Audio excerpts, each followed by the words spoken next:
Yo la team, bienvenue sur Overthink with Chloe en fait, le podcast où on parle d'overthink ensemble. Votre overthinkeuse préférée qui vous overthink avec vous, ça veut rien dire. Bref, dans cet épisode j'ai envie de parler un peu de moi, parce que c'est théoriquement le premier épisode du podcast, même si en vrai il y a déjà eu des épisodes mais que j'ai tout supprimé, parce que tout simplement c'était de la merde. Je vous montre, j'ai posté 4 épisodes, je crois. Donc il y avait le Welcome, donc genre un peu le truc de bienvenue comme je suis en train de faire là maintenant. Après j'avais fait on parle des réseaux parce que je suis youtubeuse et que j'ai un peu arrêté et je voulais genre un peu parler genre des réseaux et de ma place sur les réseaux. Après j'avais fait tu te rappelles de moi parce que le dernier épisode j'avais posté le 6 octobre 2024 et là on était le 22 février, j'ai fait yo tu te rappelles de moi. Et je crois que j'ai parlé de choses archi random genre de ma vie, de l'école et tout ça. Et après j'avais fait un épisode que j'aimais énormément, que j'aimerais recréer parce que c'est toujours d'actualité. Ça s'appelait Je suis perdue. Comment on fait quand on a 21 ans et qu'on sait pas si on fait les bons choix. Et en vrai, j'avais pas trop la réponse à la question, mais j'avais trop aimé l'introspection que j'avais fait sur ma personne et genre j'étais vraiment perdue dans ma vie. C'était le 17 septembre 2025, j'étais perdue au plus profond de moi. J'étais dans pile le moment où j'étais dans le vide. Et genre vraiment, faut savoir que 2 semaines après que j'ai posté ce podcast, 2 semaines et demie, j'ai rencontré l'homme de ma vie et genre ma vie, j'ai trouvé tout le sens de ma vie. Et du coup, j'aimerais trop le refaire parce que je suis plus vraiment dans ce trou temporel, mais je suis toujours autant perdue dans le sens où là, j'ai trouvé un métier, j'ai un travail, tous les jours je vais au travail, mais je sais que je veux pas faire ça toute ma vie.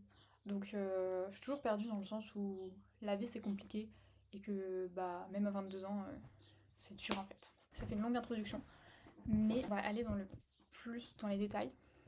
Donc, je m'appelle Chloé, j'ai 22 ans, j'habite en Seine-et-Marne, actuellement, chez mes parents.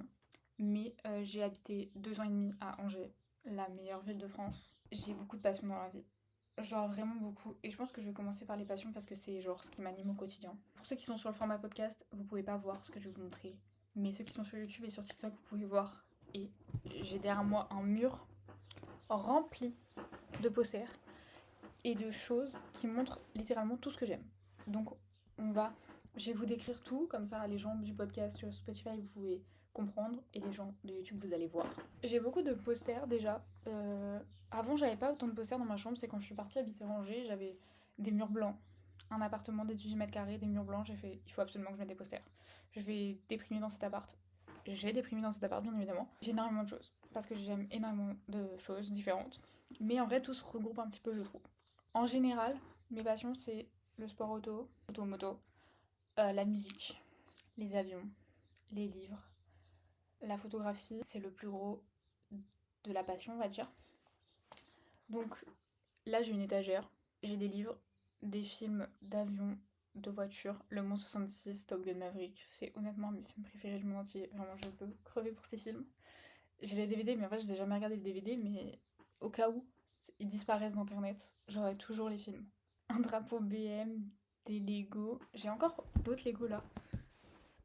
J'ai la 9X8 là, de... que mon copain m'a offert pour Noël.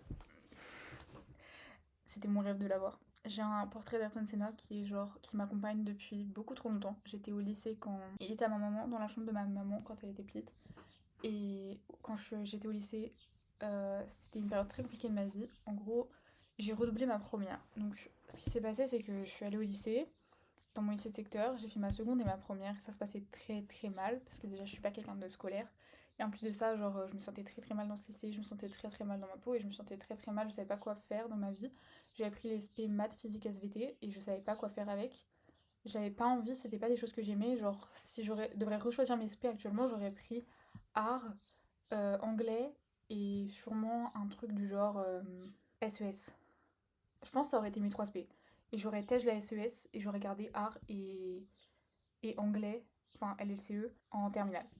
Mais j'ai choisi maths, physique, SVT parce que je savais pas quoi prendre et ma mère m'a dit prends ça, c'est le plus général et j'avais 5 de moyenne. Mais c'est ok. Et donc du coup j'ai redoublé ma première et je suis partie dans un lycée agricole. Ce qui était la révolution de ma vie. J'étais en internat, je me suis fait mes premières amies, genre mes premiers vrais amis, vous voyez, genre l'internat c'est vraiment la famille. C'était une toute petite école de vraiment pas beaucoup de personnes, du coup c'était trop trop bien. J'ai passé les 2 meilleures années de ma vie, c'était incroyable, même si énormément de personnes avec qui j'étais au lycée. On se parle plus actuellement.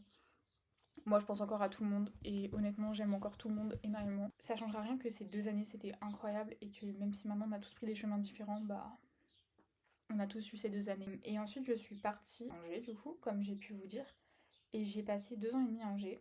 Donc j'ai fait un BTS pendant 2 ans, le même état que mes 2 années de ma seconde et ma première dans mon lycée de secteur. Écouter de l'école, j'avais une amie.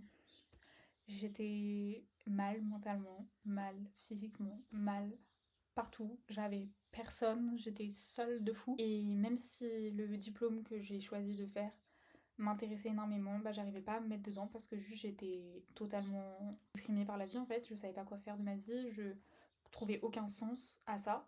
Donc du coup, j'ai rien fait. Voilà, j'ai pas eu le diplôme à la fin, je l'ai loupé. Et tout le monde était en mode oh my god, t'as pas ton BTS, faut que tu redoubles et tout. Mais moi, jamais je redoublais. Genre là, vous imaginez redoubler? Genre retourner à l'école. Attendez, je suis en train de remarquer que depuis tout à l'heure, je joue avec la protection de mon Apple Watch, mais je me suis littéralement fait un squishy avec de la farine, donc je vais jouer avec ça plutôt. Donc du coup, je voulais absolument pas redoubler. J'ai arrêté du coup l'école et j'ai changé d'appart. J'étais en coloc avec ma meilleure amie du BTS du coup. On est resté en coloc de août jusqu'à novembre-décembre. Et en fait, je me sens. De base, je voulais trouver un travail sur Angers et rester à Angers parce que j'avais aucune envie de revenir chez mes parents. Pour moi, c'était l'échec.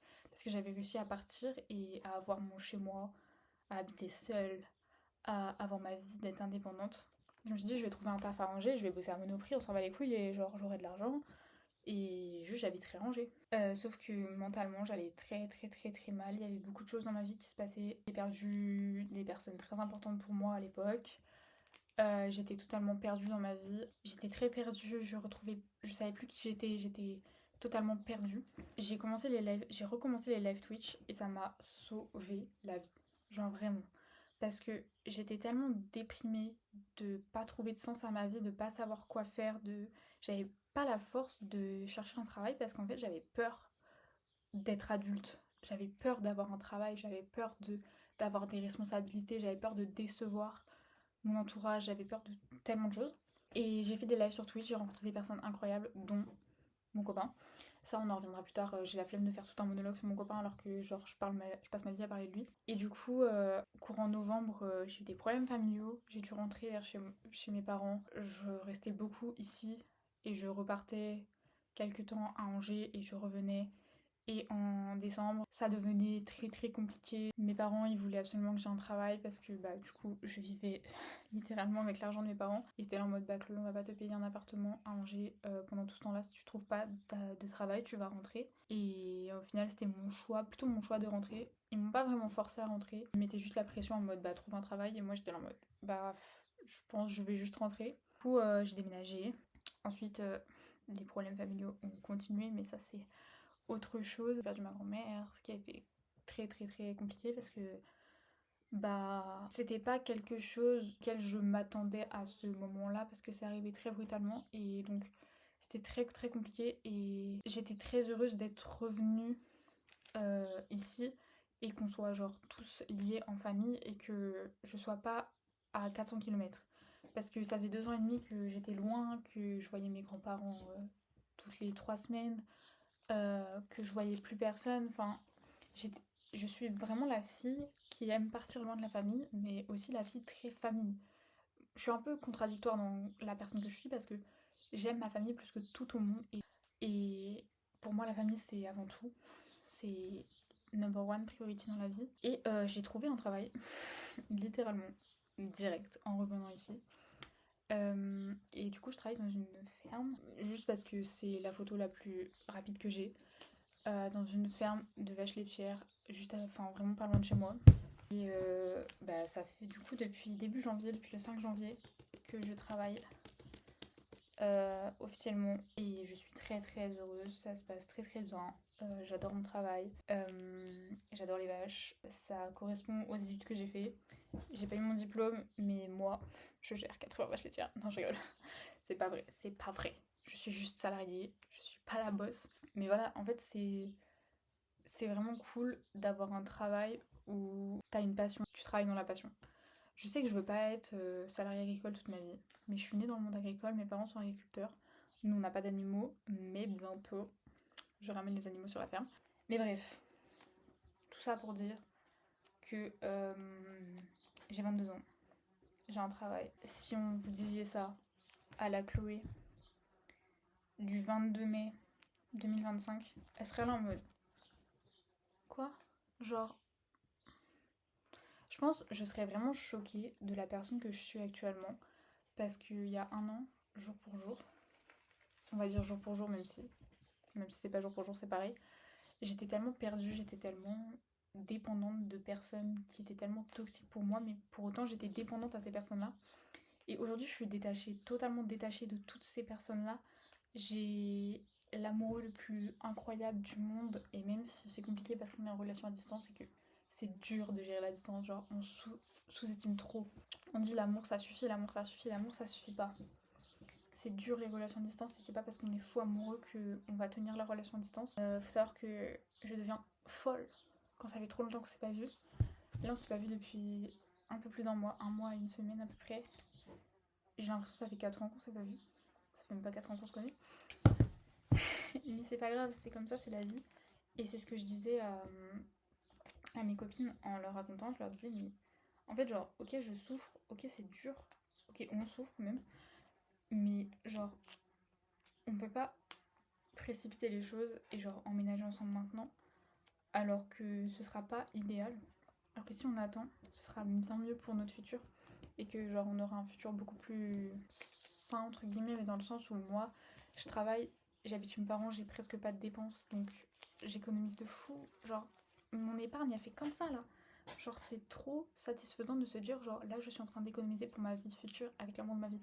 Genre c'est tellement trop bien et ça me motive de fou à juste aller au travail, même si j'ai pas besoin d'être motivée pour aller au travail parce que j'adore mon travail et que là actuellement, genre là il est 16h, j'ai envie d'y aller à 18h pour faire les veaux. J'ai juste envie d'aller travailler en fait. Je vais aller m'occuper de mes veaux, j'ai envie de rentrer les vaches, j'ai envie de faire mon travail en fait. J'aime ce que je fais et je suis dans... J'aime tellement ça que en fait le seul truc qui m'arrête d'aller au travail tous les jours c'est que je suis morte de fatigue en fin de semaine donc je suis obligée de dormir. Là j'ai dormi jusqu'à 10h ce matin, j'ai dormi 10h cette nuit. Et la seule chose qui m'arrête c'est que je suis fatiguée. Mais si j'étais pas fatiguée, je voudrais y aller tous les jours de repos, mais je m'en bats les couilles. Je veux travailler. Et en fait, c'est ça. C'est la passion pour ce que tu fais, c'est trop important. Bien évidemment, je ne veux pas travailler en élevage toute ma vie. J'ai un objectif bien précis de carrière, mais c'est compliqué. Mais j'espère y arriver. J'aimerais beaucoup être photographe professionnel dans le sport auto, notamment. Mais après, être photographe professionnel dans n'importe quel domaine, en vrai, ça me... Juste être photographe professionnel, ça me fait rêver. Pourquoi j'ai des autocollants BM partout? C'est parce que j'ai une planche d'autocollants BM et que je m'en sers pas. Du coup, je me dis, tiens, je vais les coller sur mon appareil photo. Ça va rendre jaloux mon copain. Ça a marché. Mais voilà. J'aime tellement la photo, c'est genre ma passion numéro 1. Si vous voulez aller voir sur Insta, j'ai un compte photographie qui s'appelle clo.ro, R-A-W. Vraiment, je partage, pour ceux qui voient, je partage mes photos. Et pour l'instant, j'ai pas grand chose parce que j'ai pas fait beaucoup d'événements. Là, c'est vraiment une de mes préférées, elle est trop belle. Et bah là, je vais aller aux 24 heures du Mans. J'ai trop hâte de refaire des photos pour en reposter. Voilà, c'est littéralement ma passion. Je veux tout donner pour réussir à faire ça dans la vie. Et bah écoutez, on espère hein, que ça va marcher. Je trouve que j'ai beaucoup parlé. Genre là, on est à 20 minutes de rush. Je sais pas combien ça va être avec le montage. Et j'espère que c'est pas trop insupportable que je joue avec un ballon. Mais en fait, ça me déstresse de fou et je suis quelqu'un de très stressé. Écoutez, c'est tout pour cet épisode de podcast. Il est pas très long. Je sais pas quoi vous dire de plus sur moi. J'ai l'impression que j'ai un peu tout dit. Je sais pas parler genre de mes chanteurs préférés, de mes groupes préférés et tout, mais est-ce que c'est vraiment nécessaire? Bref, merci d'avoir regardé / écouté cet épisode. J'espère que ça vous plaît. J'espère que vous allez vous abonner et mettre 5 étoiles. Et n'hésitez pas à me donner des conseils, à me dire ce que vous aimez pas et tout, parce que je suis pas une podcasteuse de base. Pas non plus une youtubeuse, même si je m'improvise un peu youtubeuse. Mais n'hésitez pas à me faire des retours. Moi j'adore avoir des commentaires, même si c'est des commentaires négatifs. Si c'est construit, j'adore. Et même si c'est pas construit, en vrai, j'apprends toujours des commentaires négatifs. À bientôt. Je sais pas c'est quand le prochain épisode, mais il faut que j'essaye de les tourner pendant mes repos. Mais c'est des jours aléatoires, ça dépend. Écoutez, bisous. Merci d'avoir regardé. Vraiment, ça me touche de fou que vous ayez regardé jusqu'au bout. Et n'hésitez pas à me follow sur les réseaux. Je les affiche à l'écran pour ceux qui sont sur YouTube.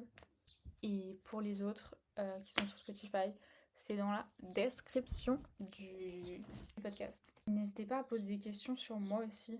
Peut-être qu'un jour je ferai une FAQ quand j'aurai assez de questions. Donc sinon, soit vous m'envoyez sur Insta, Overthink with Chloe, je vais le link dans la description aussi. Soit vous répondez dans les commentaires, soit, enfin, si j'ai des questions, je les noterai sur un carnet et je ferai une FAQ un jour.